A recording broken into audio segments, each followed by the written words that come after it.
leader wa majority anaitwa Aaron Cheruiyot, tusalimie dakika moja. Asante. Orkuto enda soba bokin.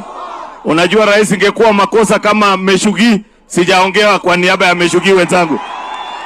Ni kweli ama si kweli?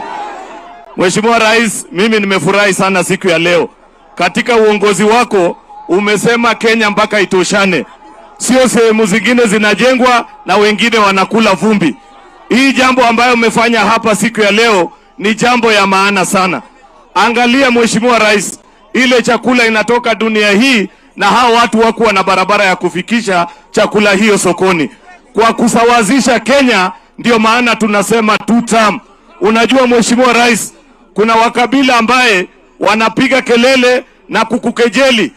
Wanasema kwa nini unapeleka maendeleo sehemu kama ile umekuja hapa siku ya leo. Ningependa kuomba wananchi, wakati siku ya uchaguzi itafika, wale ambao wamekuwa wakidharau jamii kama hii ya muwaoneshe aibu kwa kuangusha kura ndani ya sanduku ya William Ruto. Ni kweli ama si kweli? Si mnajua kuna jamaa wakati walikuwa kwa ofisi walikuwa naambia jamii ya Masai ati nyinyi hamna share katika serikali. Lakini saa hii wakati wamefukuzwa ati wanasema Masai wako nyuma yake. Ni conman ama sio conman? Ni tapeli si tapeli?